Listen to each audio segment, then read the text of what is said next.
everybody. I hope you all can hear me. I am outside right now. I want to give all praises to the Most High first and foremost before I say or do anything. I love to be outside. But this is a busy street that my mama live on. I was sitting here trying to debate on what I wanted to do a video on today. I just don't know where I want to start. Do I want to start at the beginning or do I want to start at the end and then work my way back to the beginning?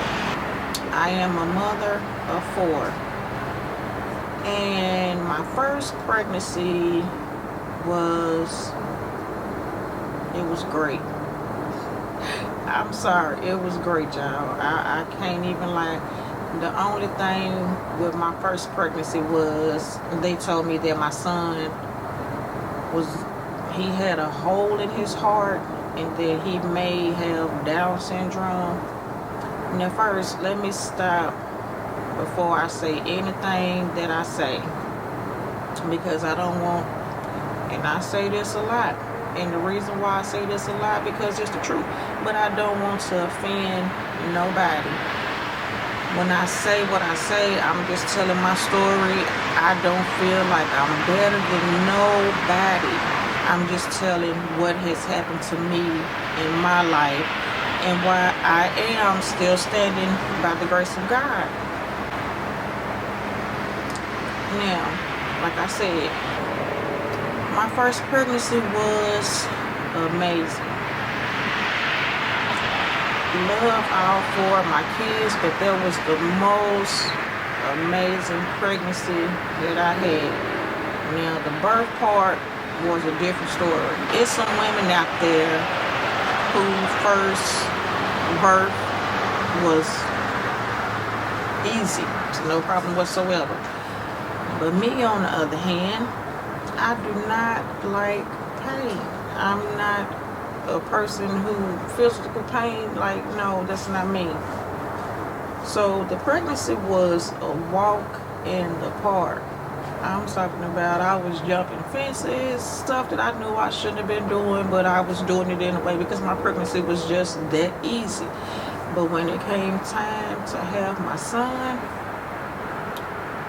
oh my God, like I thought I was gonna die. Not physically, just saying that's how much pain I was in, that it hurt that bad. But my son got here and he is amazing. All my kids are amazing. But he was the first person that taught me what true unconditional love is. It was my son. And as he got older, he used to make the girl feel small.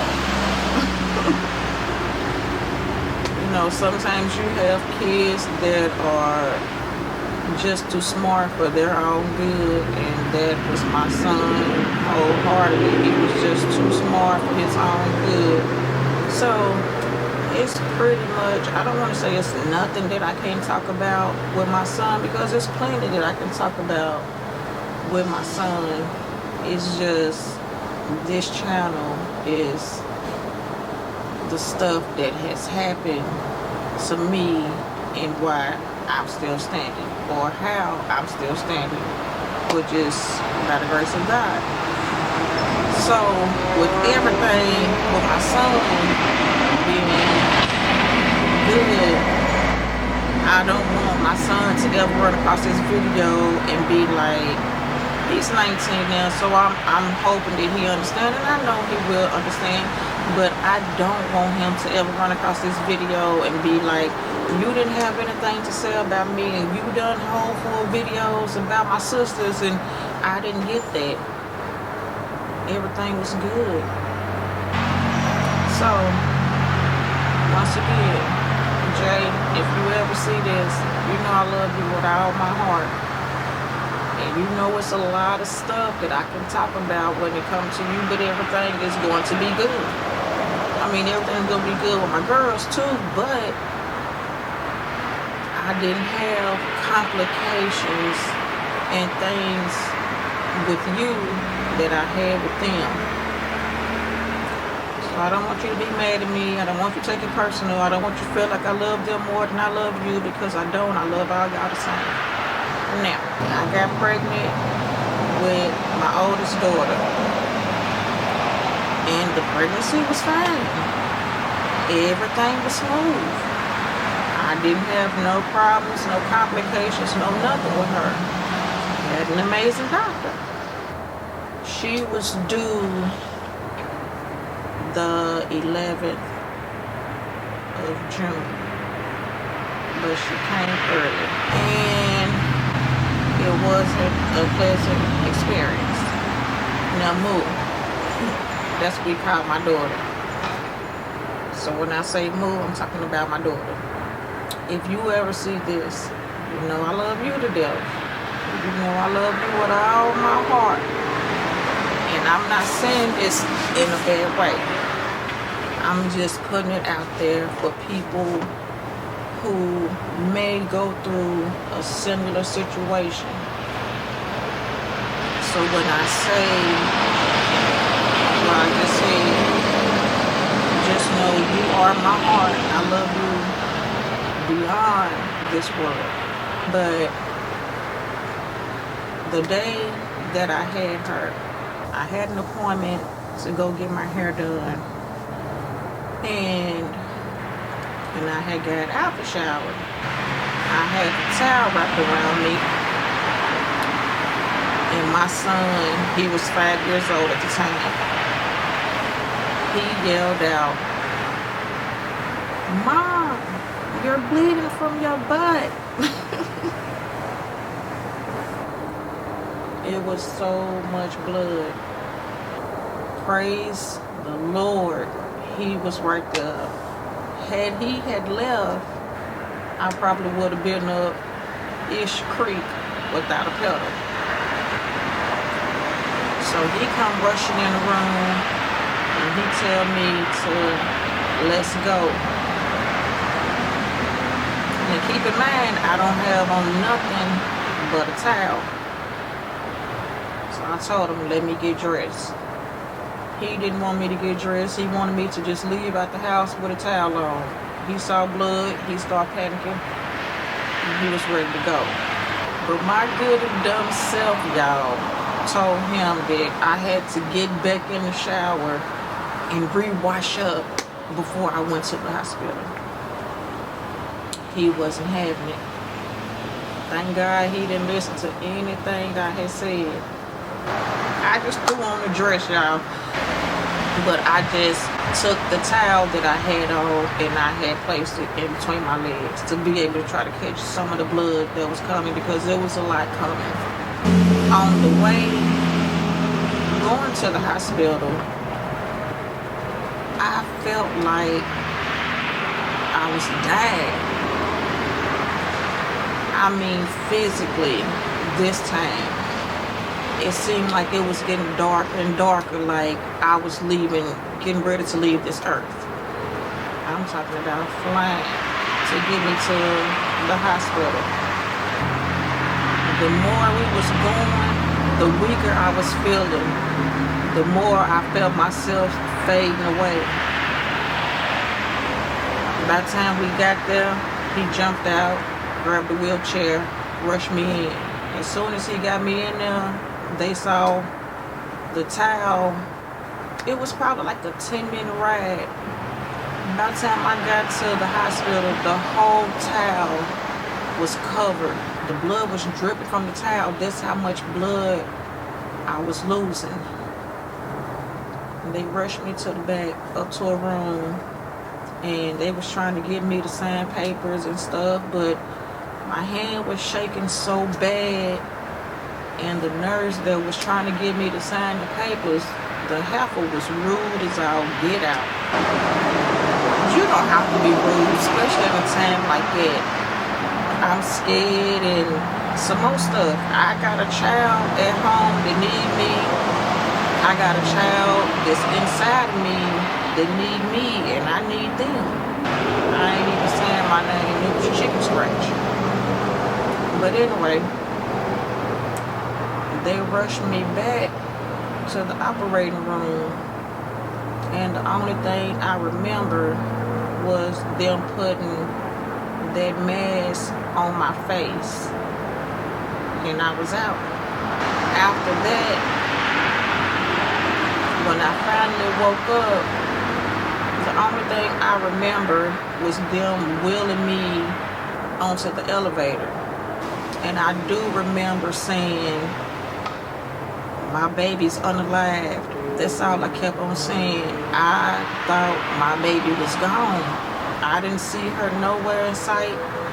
So when I was able to see people at that moment, I didn't see my baby. So I thought my baby wasn't here with me no more.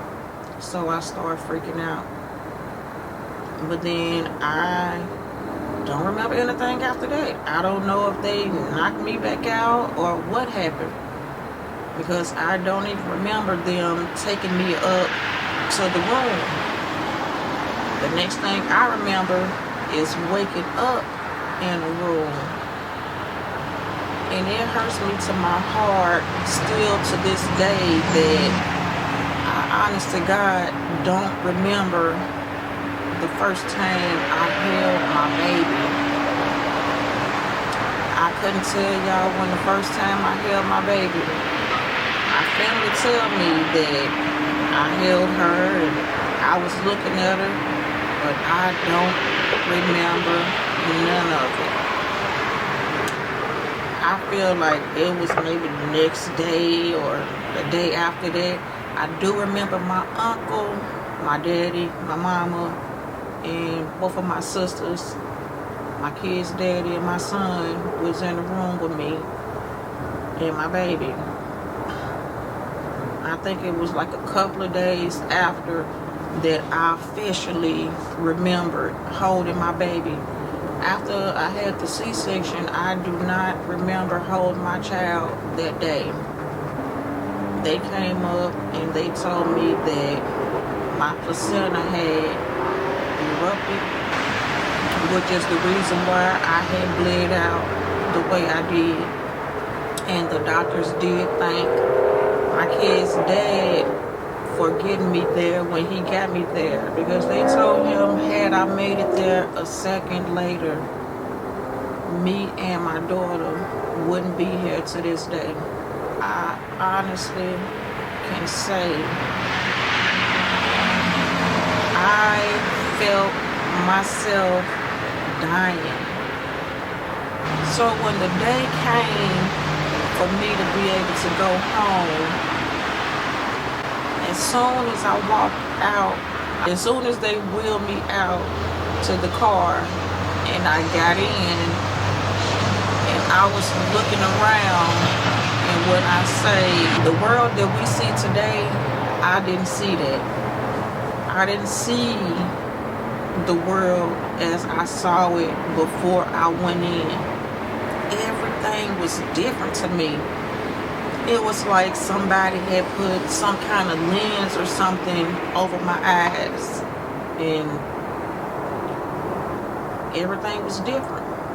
The sky wasn't even blue to me anymore. The sky was like this maroonish, it was kind of light. The light burgundy color, maroonish kind of looking. It was different, and that sent me into so much stress, so much panic. I didn't know what was going on, because the world that I knew before that was no longer there for me. I kept wondering for quite some time if I was actually alive. That's how different the world looked to me. But my daughter, she got older, she got bigger, and I remember my cousin coming to my house to see my baby. And when he came, I was just crying. I was in a depression after I had my baby. I went upstairs to go get my baby to bring her back down for my cousin to see her, and I just remember crying, standing there holding my baby so he can see her. And he had said to me, "Don't worry about it, cuz she gonna be alright. Y'all alright. You ain't gotta worry about nothing. Just watch. She gonna get big. She gonna be big." And she did. That stuck with me, and I tried to live by that every single day. Not to worry about it. She's 14 now. And when I say that girl give me trouble, not like that, child. She ain't out here in the streets or nothing like that. But that attitude, okay, yeah, that child got attitude. But before I had her, I remember going to get an ultrasound, and we was trying to see what she was going to be, a boy or a girl, even though I already knew what she was going to be. Before I had each and every last single one of my kids, I already knew that I was going to have a boy, and then the rest was going to be girls after that. I honest to God did not need an ultrasound to tell me what I was going to have. I already knew. Raised my right hand to God. I already knew what I was going to have before I was even told what I was having. Moo had her back to the little thingy, whatever, the little monitor. And the technician was trying to rub on my stomach, shaking my stomach. She was trying to do everything to get her to turn around so we can see what she was. My baby, my baby turned her head, looked like it, and then turned back around with her back facing towards us. And when I saw that, I was like, "Oh, she already got an attitude. Here comes trouble." And y'all, she came out and this girl got an attitude like it ain't nothing. She's sweet as gold, sweetest. Oh my God, she's the sweetest thing ever. But she does have an attitude. But if I can stop right there, because that's pretty much the end of that story. Let me say, before I even do any of that, if it wasn't for God, I wouldn't be here. My daughter wouldn't be here. I didn't think I was going to be able to go on in this world with the way my vision was. That was stressing me out more than anything. Like I said, everything looked different. But I'm still here, and I'm still standing by the grace of God. It's by the grace of God that I'm still standing. That's going to be the end of that part. Now, if I can say this, because things in my life has always happened, like with other people or other things or situation or whatever, and I feel like God was putting these things, showing these things to me beforehand, so when I came to that situation, I would know how to handle it. I would be okay. The first part of this that I want to say is, when I was around 5 years old, and it's some people that may be like, "You can't remember nothing back when you was 5." I most definitely do. I most definitely do. I remember everything. I can tell y'all stuff, what type of phone we had, what our house looked like. I can tell y'all everything. That's how much I remember stuff. But when I was around 5 years old, we stayed down the street. My grandmother stayed up the street. My other grandmother stayed a couple of buildings down from my mama's mama. But like all of my family stayed in the same neighborhood. Everybody was right there together.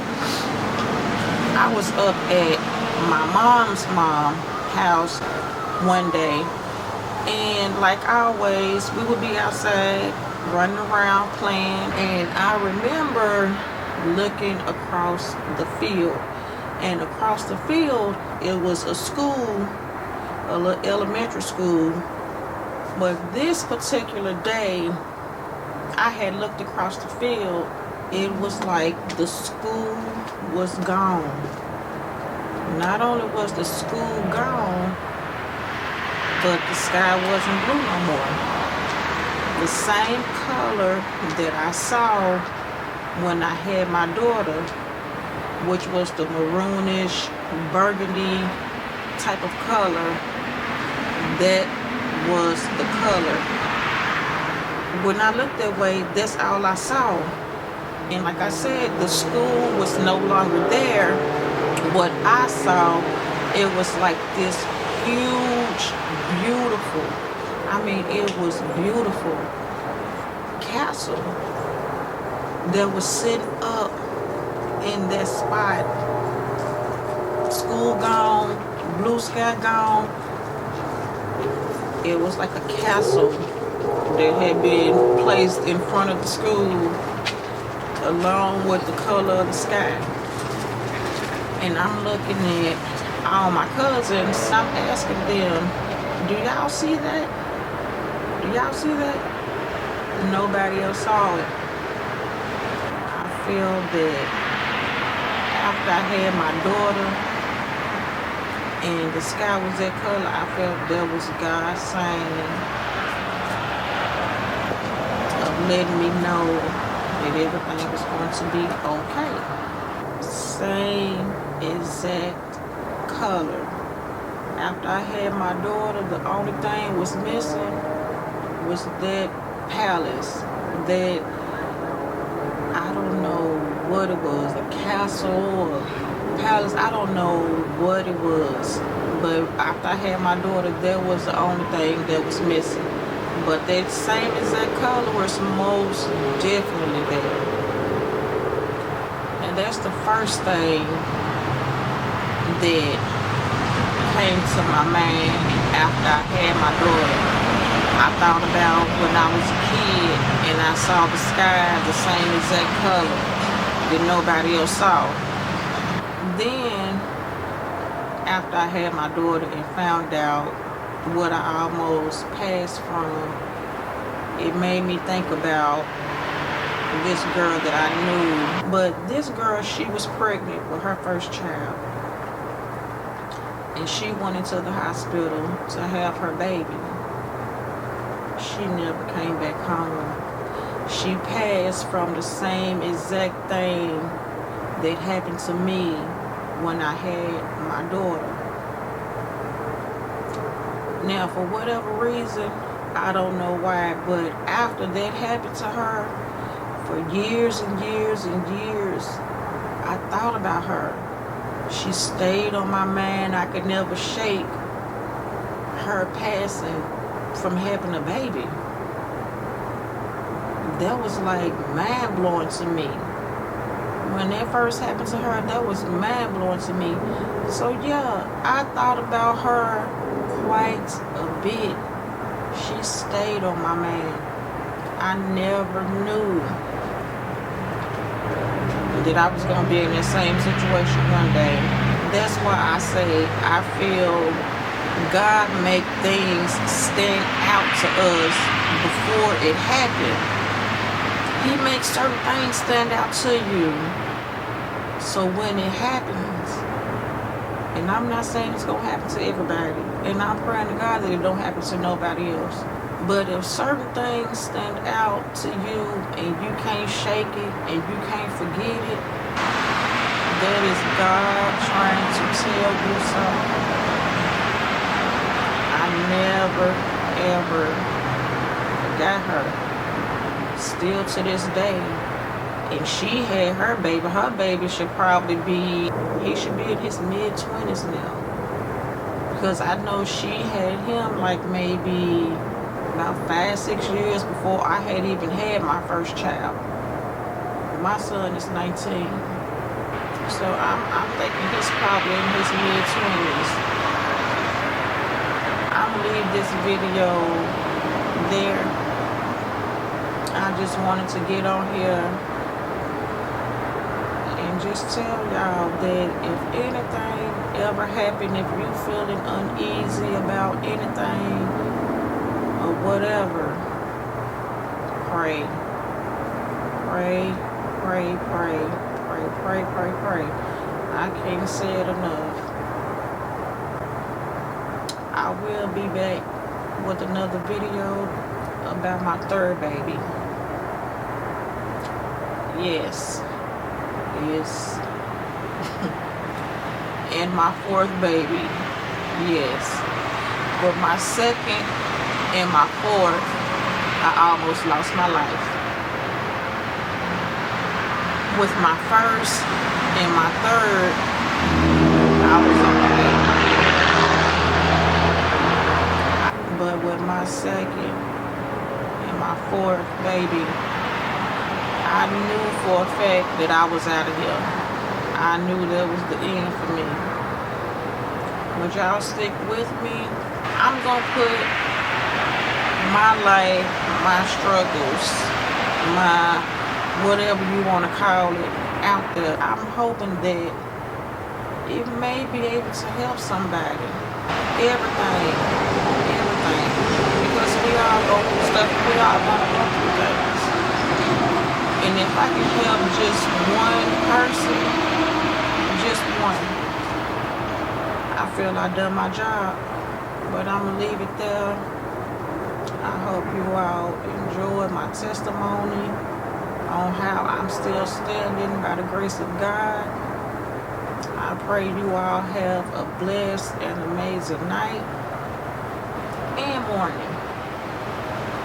And you all take care of yourself. Have a blessed